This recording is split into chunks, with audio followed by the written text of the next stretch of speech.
Mini episode 432 of the FDH Lounge is brought to you by Sportsology, delivering unconventional columns and webcasts about sports, TV, music, movies, and more. Follow them on the web at sportsology.info. The FDH Lounge. You want to schedule your life around it. A long time ago, on a gloomy, wet Cleveland spring night, two men stand alone amidst the late-night drizzle. Their voices echo across the vacant station parking lot as they debate the merits of the great American radio show that have been missing for far too long. On that night, an idea was born. That idea became the FDH Lounge.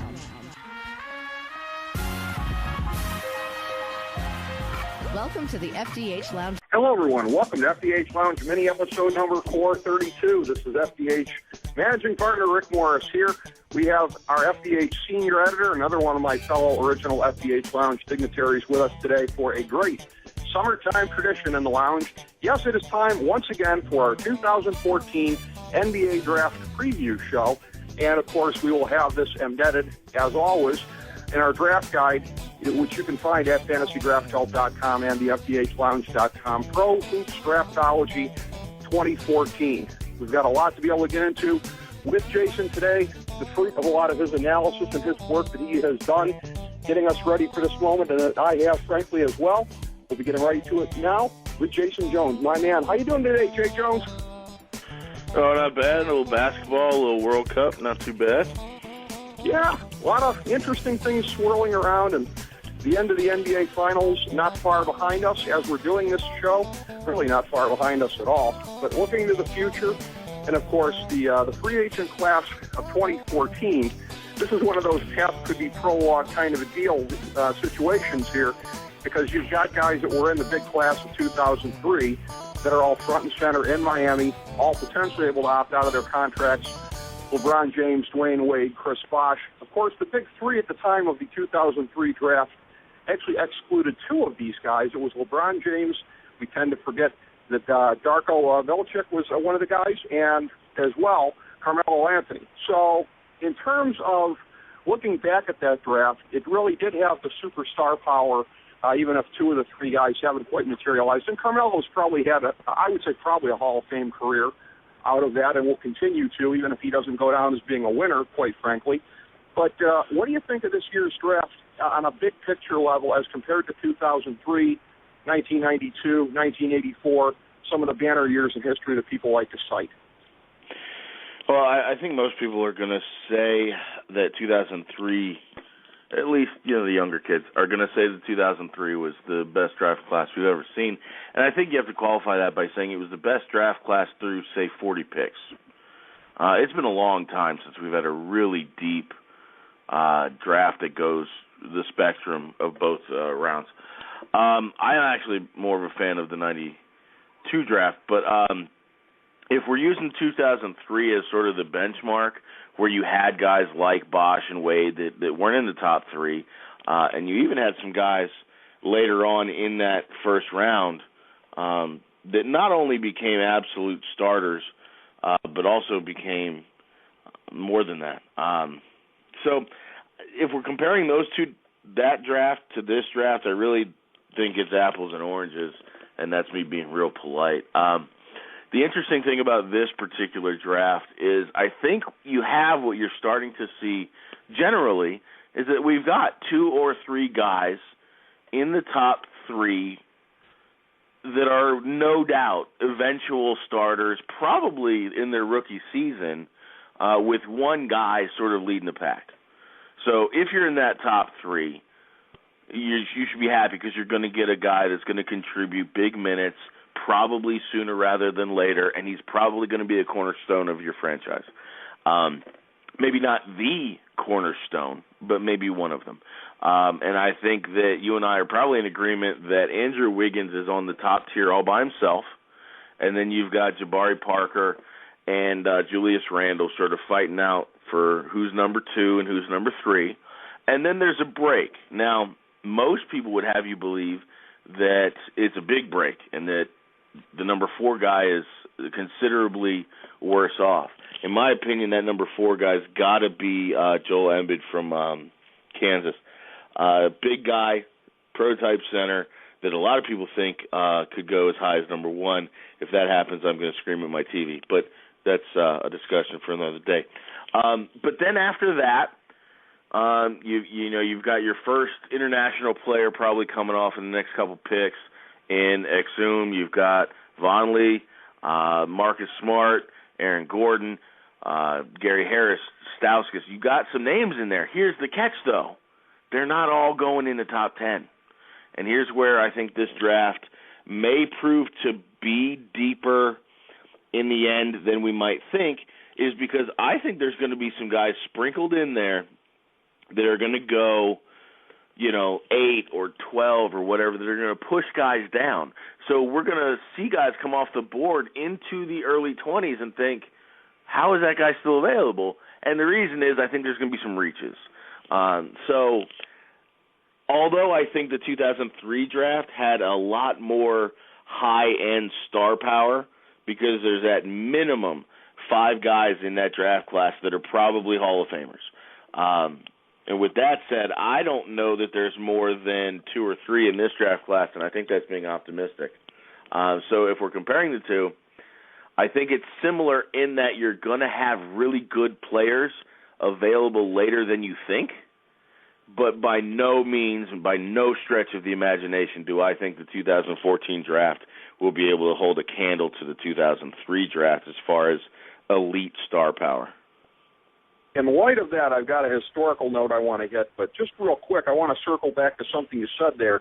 If you could see Embiid possibly going 4, who do you see cracking the top 3? Because the conventional wisdom is Andrew Wiggins, Joel Embiid, Jabari Parker, in whatever order. Is it Julius Randle that you could see sneaking in there? No. When I say top 4, I'm merely looking at them as prospects, not mock drafting it. I'm not even considering what teams are where. I would say that if we're just looking, in a vacuum, the absolute value of their talent, then I would say that Jabari Parker and Julius Randle are ahead of Embiid, just based on all complete talent. Now we start factoring in who the teams are. That's a different story. There's no way on earth I think Julius Randle goes in the top 3. Right. Good point. And good of you to point that out there. The funny thing is, if you think that this draft may not stack up to the 2003 draft, and this is what I found in the course of doing some of the research for our draft guide this year, then you really won't stack it up there with some of the ones that went before that. Here are some of the best draft classes before 2003. And again, I think we would agree that this class, although it blows away the garbage classes of recent years, doesn't come anywhere close. 1960, Big O, Jerry West. You got Lenny Wilkins in there.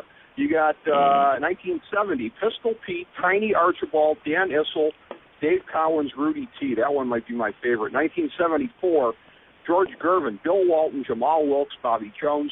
1976, Alex English, Adrian Dantley, Robert Parrish, Dennis Johnson. 1984, it's famous, of course, for Michael Jordan, Hakeem Olajuwon, John Stockton, Charles Barkley. 85, I guess I quite didn't realize had some of the guys in it, but when you look at it, it's impressive. Karl Malone, Patrick Ewing, Chris Mullin, Joe Dumars, Detlef Schrempf. That's a real depth one there. 87 as well. That's one that kind of gets slept on. David Robinson, Scottie Pippen, Reggie Miller, Kevin Johnson, Reggie Lewis, and Horace Grant. 92, Shaq, Alonzo Mourning, Latrell Sprewell. 96, Kobe, Ray Allen, Steve Nash, and AI. So it's got a lot to live up to when we're throwing out some of the classes previously there. So maybe myself and some of the people have been getting a little carried away with the hyperbole when we're saying great class. Those are great classes. Yeah, now, just to allow for some sort of spectrum here, perception being what it is. You mentioned, when we talk about 2003, you mentioned Darko, which was arguably one of the biggest draft busts that I can think of, maybe only to Greg Oden, as sad as that is. But LeBron James, Carmelo Anthony, Chris Bosh, Dwayne Wade, those are the big names. But you still had, Chris Kaman, who was a double-double for a long time. T.J. Ford was supposed to be very good. You had some names in there, but I think 2003 needs to be remembered as maybe the top 5 players in that draft class are remarkable. but it really wasn't deep. It wasn't. I don't even think 2003 deserves the with those 1992 and 84 and even the 60s and 70s that you mentioned. Yeah, I was a little bit surprised to find out how concentrated some of those classes were when I was going back and when I was doing research. And the situation, again, the headline for this year's draft is that for the third time in 4 years, the one thing that the Cavs have done very well since LeBron left in 2010 is win draft lotteries. In 2011, it was a prize worth having. In 2014, a prize worth having, and that's an understatement in both instances. 2013, not so much. But 2011, Kyrie Irving. 2014, we'll talk about this in a moment here, God willing, Andrew Wiggins. But a pick that, again, there is no excuse for it not to be a franchise player and somebody that can carry you to great things, barring injury and any of the other variables that can come up. 2013, the situation being, again, they muffed the pick, and I think at the time we all went, what the hell did you do? By the same token, there were no picks there that excited me. I remember thinking at the time, the guy I liked the most was Ben McLemore, who I'll admit didn't set the world on fire this past year, albeit it's hard to do it in Sacramento because that's like the Vietnam of the NBA for setting rotations. It's just young guys getting thrown in there, getting lost. I think in all fairness, we'll never see the best of Ben McLemore as long as he's there, but there were no good options. There really weren't. The fact that people were talking up Nerlens Noel as though he were the second coming of Hakeem. No, we're seeing potentially the second coming of Hakeem, assuming we haven't already seen it in the last couple of years with the unibrow down there in New Orleans. We may be seeing it here with Joel Embiid if he can stay healthy, and that is, of course, the big question hanging over this. I try not to be a mark about any of this, Jason, but it's really hard for me personally. Again, I'm a lifelong Cavs fan. You're a Cavs fan. So we're both personally invested in what happens at the top of the draft here. We let our biases out there on the FDH Lounge, and we try not to let it cloud us, but we acknowledge them. We're more honest, I think, than some people. I'm actually getting mad. I'm getting angry at the nitpicking that I'm seeing. I saw an article, I think it was by Ryan Russillo, I think it was on Grantland, not to throw them under the bus, but I think that's where I saw it. And he was quoting NBA scouts anonymously, and they're picking these guys apart. Now, again, they were really picking Wiggins apart. And it's a thing where I just think it's intellectually dishonest to act like these guys are Anthony Bennett or like they're Nerlens Noel or any of the guys that we saw last year. Of course they have flaws. Of course they're a little bit more raw. It's not even like when the Cavs got LeBron James and he was, I'm not going to say a finished product, but you could already see his rookie year that he was going to have an impact. You take a guy like Wiggins, you may have to wait a year or two for him to really start to become the Wiggins he's going to be. Parker, maybe more of a finished product, but a lower ceiling. I think most people would kind of agree. Joel Embiid, maybe the biggest upside, the questions about the back. And, big men have had these kind of questions. And the city of Cleveland is no stranger to that with Brad Doherty and with Zydrunas Ilgauskas, who did actually outgrow his problems, believe it or not. And that's a rare thing for a big man. But what do you think about that, Jason? Is there not a responsibility by the media out there that when you're talking about these guys, you can say, of course they have some flaws. These are the things that they need to work on, but we start with the big banner headline that these guys are super impact players that are capable of taking you to a championship. I guess I'm just not seeking out as much of this stuff as you are, because you're absolutely right. There's a sense of balance that needs to be applied. And I had no problem, especially in last year's draft, when people looked at the field at this time of the year last year and said, Oladipo had a really nice tournament run, but is he big enough, strong enough? Can he play the position? And which position is that? Zeller looked like a prototype. Otto Porter looks like he could slide in right away. But you're right. There's absolutely nobody in that draft class that you look at and says he's exceptional. There's not one guy that had some sort of physical gift that really makes you pick your jaw up off the floor.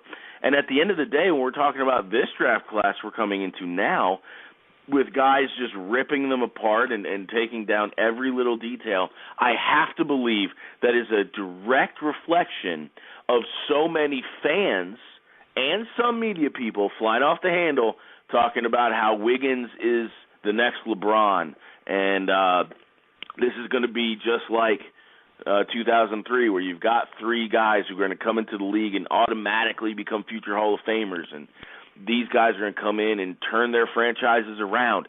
That sort of far-swinging pendulum effect is going to come back the other way, and I think that's exactly what's happened here. Wiggins absolutely is special, okay? You put Wiggins in last year's draft class, he is far and away, without question, the number one player in that draft. You could argue the same thing is true for Randall as well as Parker. Maybe a little bit less Randall, but that's because I think he's kind of a tweener. But to the point, yes, people are going way too far extreme onto one side, and I think it's reactionary because so many people believe that, when you see these highlight reels from high school and you see guys like Wiggins sort of look like LeBron did from his high school tape, yeah, that's fine, but these guys are going up against high school kids, and not all of which are going to go play college ball, much less ever get drafted. So, yes, they're going to look phenomenal. And then I think the gut reaction is to nitpick and really find every little hairline fracture in the chink of armor and blow it up into something that's massive and needs to be considered, because it's not. Wiggins absolutely is going to be a star. Where he ranks in the stardom, I don't know, but I think if you're looking at a team like a Cleveland who should be picking him, if they pick him, he automatically, rookie season is number two probably to Kyrie Irving as far as where the ball goes. And then eventually maybe they become equals as far as, their stardom or whatnot. But he's absolutely up there. And I would argue that you can probably find about 12 guys in this draft class that I am more excited about than anyone in last year's draft class, because everyone in last year's draft class had one significant problem. And one last point before we move on. I was all for Nerlens Noel for a while, but anybody that's referring to him as the next Olajuwon needs to be slapped in the face, because that guy is essentially Joakim Noah. He's long, he rebounds, he blocks shots, he has some offensive game, but he is nowhere near.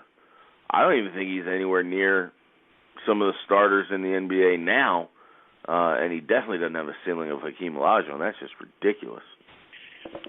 Yeah, that was a pretty dumb take last year. And again, I have to say that one of the things I think that makes me, and I admit to being angry about this kind of analysis and the micro kind of, poking through all of the flaws of the top three guys disproportionately, is I think it's a lot of the media following the lead of Bill Simmons' tantrum on lottery night. It's not fair that Cleveland has the top pick for the third time in 4 years.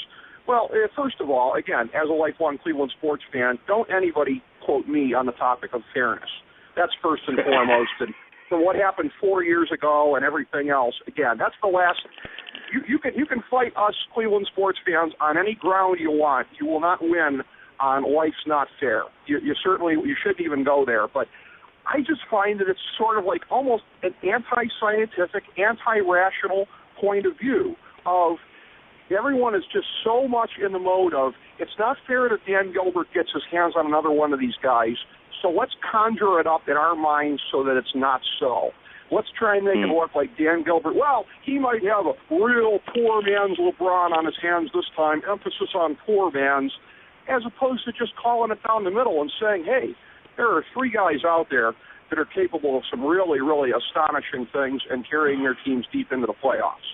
Yeah, you say don't get me started on fairness. I say don't get me started on Bill Simmons. I might say something that's not family appropriate. I'll just sum it up by saying this. We all know through our history together that I am not bang the drum for ESPN guy. What on earth possessed them to think that it was a good idea to take an internet editorialist and put him on a pregame show? The guy is, I think he's literally out for shock value almost all of the time. And although when it happened, when the lottery deal went down, I did kind of expect a little bit of a backlash, like, okay, this is getting ridiculous now. But I agree with you. Like, hey, that's how it falls. That's how it falls, and don't talk to me about what's fair. So, throwing that aside, Bill Simmons. I mean, look, the lottery's always been what it is, and if people are reacting based on what Bill Simmons said, get out of my face. Because at the end of the day, last year, and maybe I'm being more optimistic for the front office and Dan Gilbert than some would be after last year's pick. I really thought when they started to say Anthony, I thought they were saying Alex Len, which was a guy I was actually very intrigued by. But after I had some time to think about it, I thought Bennett's not a bad pick because this draft class has nothing to offer at that number one spot. So I'm not as down on that pick as some people, and it's not like I don't perceive that the NBA is giving them a do-over or anything.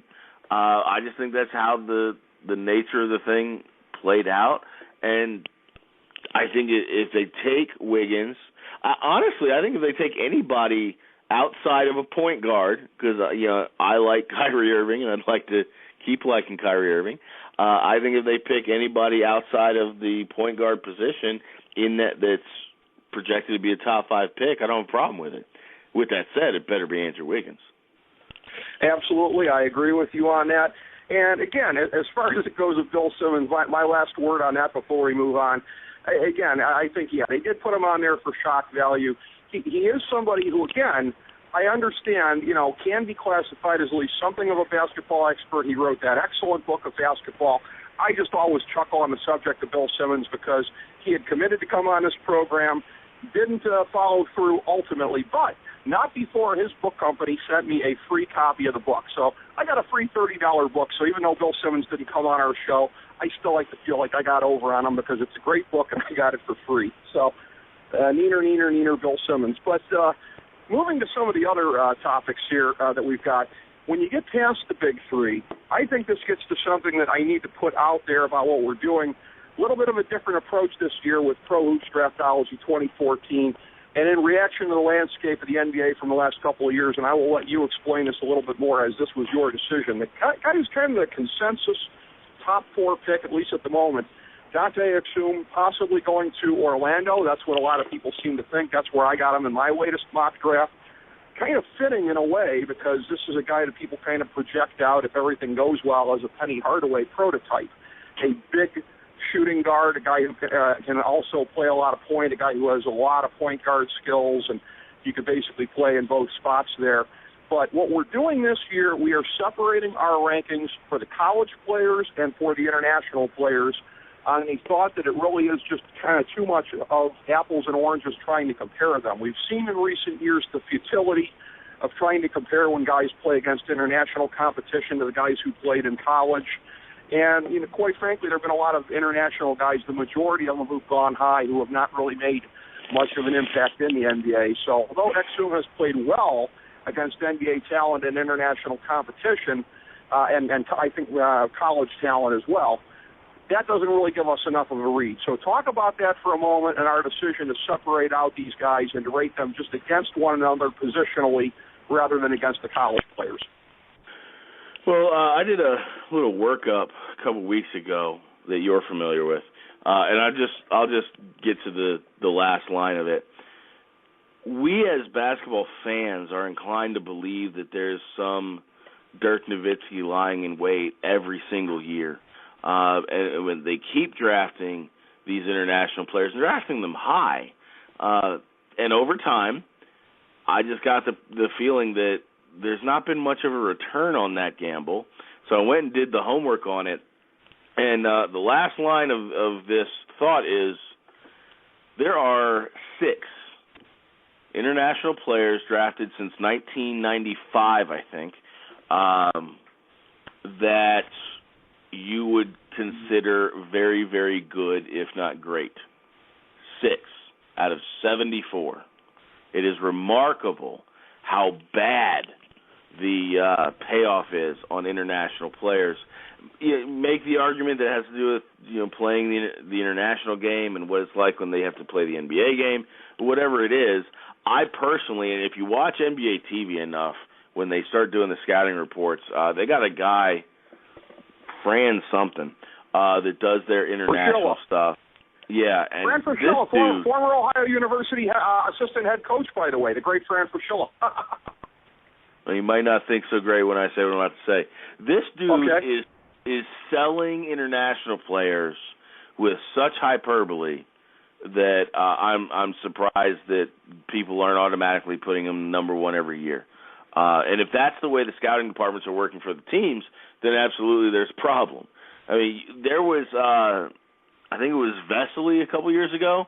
They were talking about this guy could be the greatest player in the NBA. Like, are you serious? LeBron James, Kobe Bryant, Tim Duncan, throw out the names that are closest to your mind today. There's no way. There's no way, because none of them play that well. Now, some of them have a little niche, a thing that they're good at. And every now and again, yes, you'll get a Tony Parker or a Dirk Nowitzki. But it is so few and far between that I wanted this time around to just experiment, separate the two groups, and see how that goes. If it's not well received, we can always go back next year to doing it the way we've been doing it. But that was the idea, is that it's not like we're batting 50% here. I mean, we really are bad at projecting guys that go in the top 10 thinking they're going to be top 10 type players, and they never are. A matter of fact, the players that proved out to be top 10 players weren't taking the top 10, so maybe we should reevaluate exactly how high up the ladder we're taking. But with that said, there is this idea that Exum is unquestionable top 5 player. And if you're right, and if those experts are right, and he is sort of that Penny Hardaway, almost point forward / shooting guard that absolutely can bring up the ball every time, then maybe he's worth it. I don't know if that's your quote, that you're the one saying that, or you pulled that from someone else's piece, but if anybody wants to sway my opinion, all you got to do is drop Penny Hardaway, who probably was my favorite player until about 1999. So with that said, just let me throw out a couple things on Exum. He has a flat shot. His handles are good as point guards go. He's long. He needs to put on a little bit of weight because I'm afraid the wind would knock him over. He's turnover prone, and in the most recent FIBA under 19 tournament, where the United States team, which includes names like Peyton, Smart, Frazier, Robinson, went up against the Australian team. Listen to this byline. Only played 11 minutes. They were worried he had an ankle injury. 1 for 1 from the field, which was a dunk. 1 of 2 from 3. No assists, no rebounds, and 4 turnovers. 4 turnovers in 11 minutes. Yikes. Now, look, he looks the part. You turn on the highlight film, he absolutely looks the part, and I'm sure at some point he's going to develop into a nice guard. Here's my thing, though. Exum looks like a tall Damian Lillard. Now, some might say that's phenomenal, and they're probably right. But Damian Lillard is a different animal. When he got drafted, we thought he looks nice, but let's see what happens. He just turned out to have ice water in his veins and a hell of a competitor. But I'm saying stylistically, he looks more like Damian Lillard than he does, say, Chris Paul. So if you're looking at him as a point guard, he's really a combo that can do both. I'm just very skeptical that he's worth a top 5 pick, although the whole world seems to think that's the case.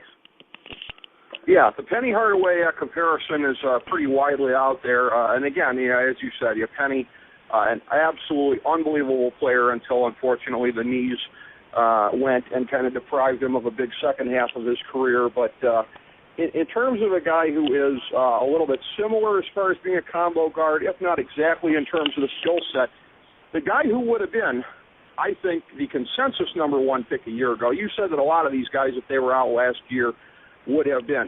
This guy had a chance to be, and for whatever reason, passed it up, came back for his senior year. Think he regrets it because this was the wrong draft to try to be number one. And Marcus Smart, shooting guard at Oklahoma State, who may be projected possibly in some systems as a point guard. Temperament, of course, a question with him after the incident that he got into this year, which was kind of unfortunate with one of the fans during a game there. A guy who is just immensely talented, has a fairly polished offensive game, and somebody who I think is going to be big time at the next level. So talk about him a little bit. A guy who, again, I think clearly would have been the class of the draft last year, and we might even be speaking of it as a one-man draft as opposed to a zero-man draft had he come out. But a year later, a little bit lost in the shuffle, may make the top five, but that's not a guarantee. I think, unless there's a curveball, I think he's in there. Top five is tricky because we pretty much outlined that there are like four guys without question, depending on who's picking where, that are going in that top four, and then you're looking at Marcus Smart.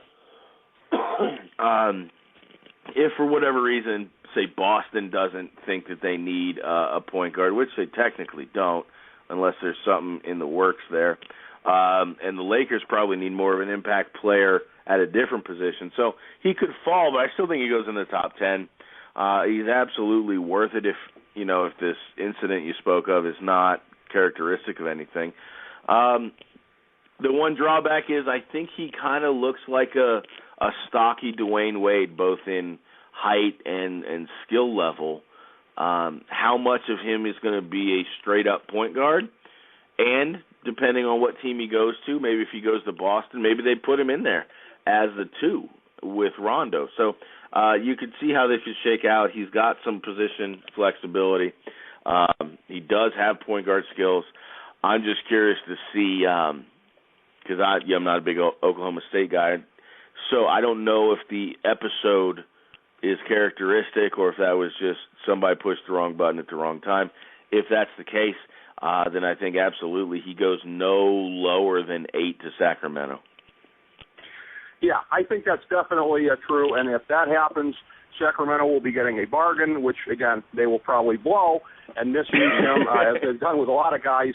And I just despair for guys when they go to Sacramento. Yeah. Like, for example, I never thought much of Jimmer Fredette's pro prospects, but going there was clearly the worst thing in the world. We're going to have to do a segment on the show one day on rotations and point out just how absolutely brutal Sacramento has been by historical standards in the last decade. The most intriguing position, I would say, when you're going past the top couple of guys, clearly small forward, you got Andrew Wiggins, Jabari Parker, okay. You've got center, which is a total one-man position with Joel Embiid because pretty much everybody else blows at that position. But what's intriguing is power forward. You got a lot of guys who could go in the top 10. You mentioned Julius Randle of Kentucky previously. What's kind of funny is it seems to be a consensus top 3 at the power forward position. You have one of these guys at number 5, and it's at the position. It's very interesting because Ben Chu, our good friend, managing editor of that NBALotteryPick.com, fellow 21st Century Media Alliance member, also not as huge of a believer in Noah Vonleh of Indiana. You have a number 5 on our rankings here. The two guys in between, number 4, Cle Anthony Early of Wichita State, number 3, Adrian Payne, Michigan State, and number 2, Aaron Gordon at Arizona. It seems to be Randall, Gordon, Vonleh in that order or something like it on a lot of people's tongues, but you've got Payne and Early in there as well. Yeah, let me sort of back up a little bit. Power forward position is intriguing because, especially in this year's class, we don't have a prototype. We rarely get a prototype anymore. You don't get the Tim Duncans, the 6'10", 6'11", 240 plus. With back to the basket post game, you get essentially small forwards who are bigger than they're supposed to be. So Parker, who's probably more of a small forward at 6'9", 240. Vonleh, 6'9", 247. Randall, 6'9", 250. And so on. The closest thing, I think, to a prototype is Adrian Payne. And I'll be honest with you, if I was a team in the early teens that really needed a power forward, I would reach on him. I really like Payne a lot. Now, to go to Vonleh, let me just say that since you and I spoke since the last time I updated this this worksheet, if you will, my opinion has risen on Vonleh, and I really like him a lot. I'm going to have to do an updated board before we set up the get ready for the draft and everything. But I still think he's behind Parker. I still think he's behind Randall. Gordon, I think, again, is a small forward, playing power forward sometimes. But I would have him right behind Julius Randle. And I think it's closer than most people might think. I like him a lot. I love his game now. And if he can, improve on that, polish some things up, he could be very, very, very good. Okay. Yeah, that's a lot of people do love his upside. He's a definite upside guy, no question about that. Before we get to some of the other, not to be dismissive and say also ran, because I know you wanted to talk about, but guys who are not getting as much run and who are either borderline lottery guys or not lottery guys at all.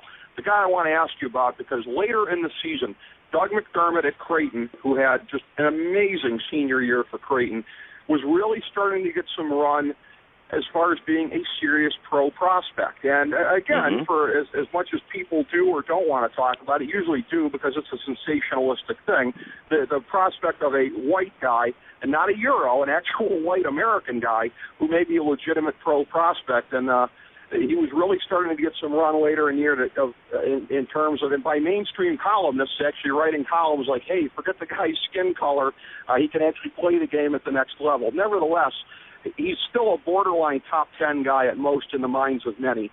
How do you see his game translating to the next level? Because when I see comparisons to Kyle Korver, and I certainly hope that's not a knock on his consistency, because, geez, Kyle Korver, having had him in fantasy basketball leagues, is death. Okay, because on the nights when he's on, he's great, and when the nights when he's not on, he shouldn't even be in the developmental league.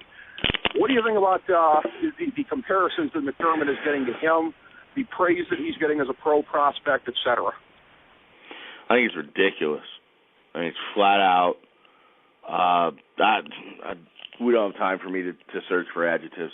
Doug McDermott got the initial run because he can shoot the rock, period.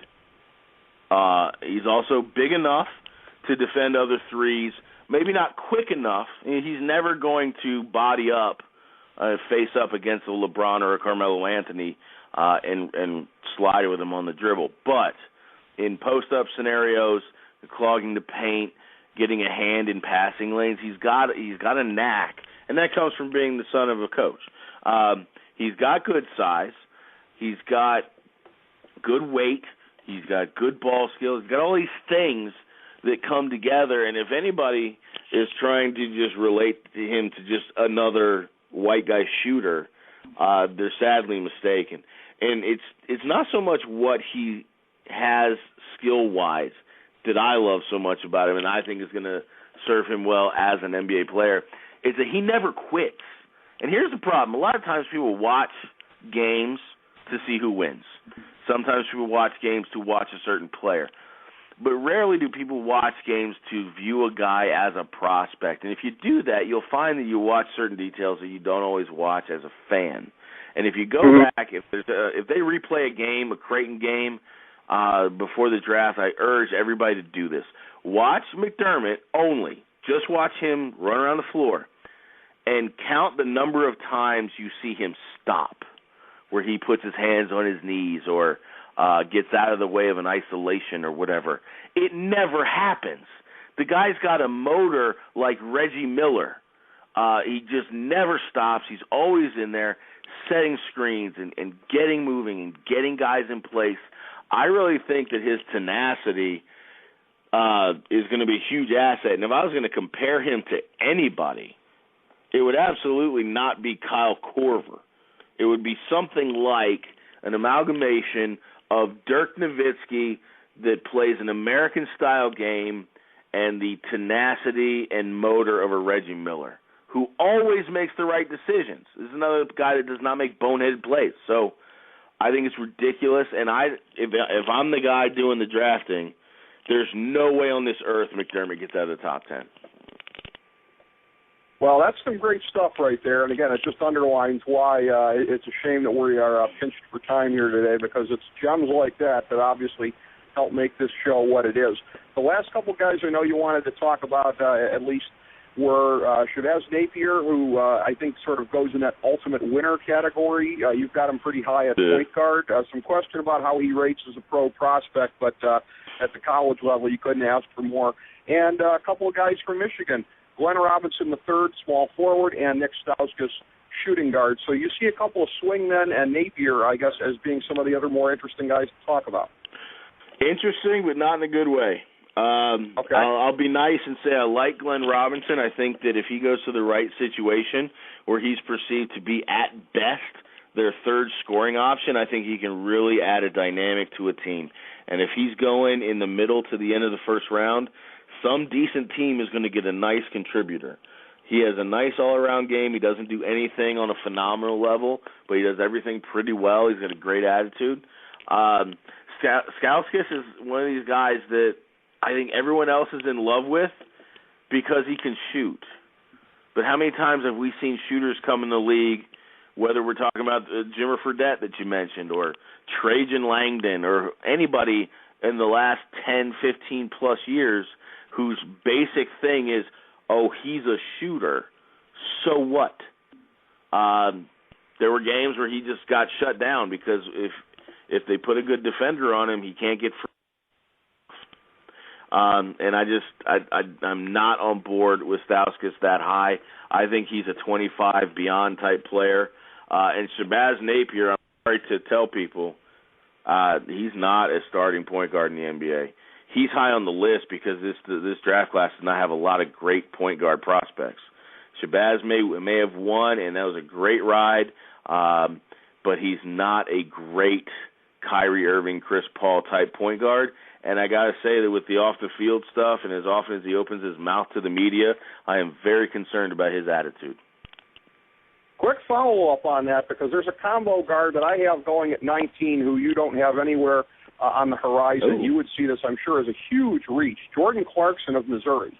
So when we're talking about guys who can play the point in a very weak point guard draft, he's a guy that should be way up there, but you don't seem that impressed by him. Well, keep in mind, too, I'm basing all of these projections on sort of their talent in the bottle. I do like him. I like his size. I like the fact that he can play both positions. And skill-wise, he's up there in every category. The question is has he reached his ceiling, or is this one of those guys that has potential to grow? Because if he can grow, NBADraft.net, I think, compared him to what's-his-face, Rookie of the Year this last year.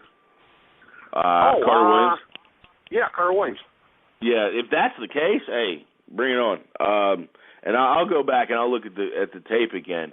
But when I saw him before, he just didn't jump off the screen at me, and that sometimes can fall through the cracks. But yeah, if you're basing this on what we're looking at point guard wise, we can throw him in the mix because there's not a lot of great point guards. Marcus Smart, if he's going to play point, is solid. Exum could be solid. And then after that, Peyton from Louisiana Lafayette.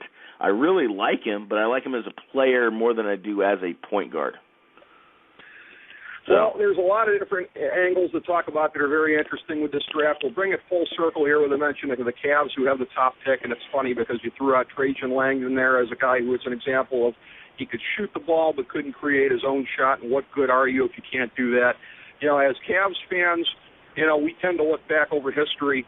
Trajan Langdon, a good example of a shooter who's not worth anything. On the other end of the spectrum, a guy who Cavs fans remember much more fondly, about a decade previous to that, Del Curry, who electrified back in the day as a sixth man, who unfortunately I think was lost in the expansion draft of Charlotte. Kids, you may know him as Stephen Curry's father, as I really aged myself by remembering Del Curry and his actual playing career and how much I enjoyed rooting for him back in the day. Hopefully as much as I will enjoy rooting for Andrew Wiggins and Kyrie Irving hoisting the O'Brien Trophy in the future for the Cleveland Cavaliers, as we get a little bit biased here at the end. But, again, a pleasure breaking this down. with you, Jason. There's nobody better to talk this stuff with than our own FDH Senior Editor, Jason Jones. Thank you so much, my man. We will be monitoring the NBA draft. We'll be talking about this subsequently. Thanks for your time. And, again, should be a tremendous draft this year.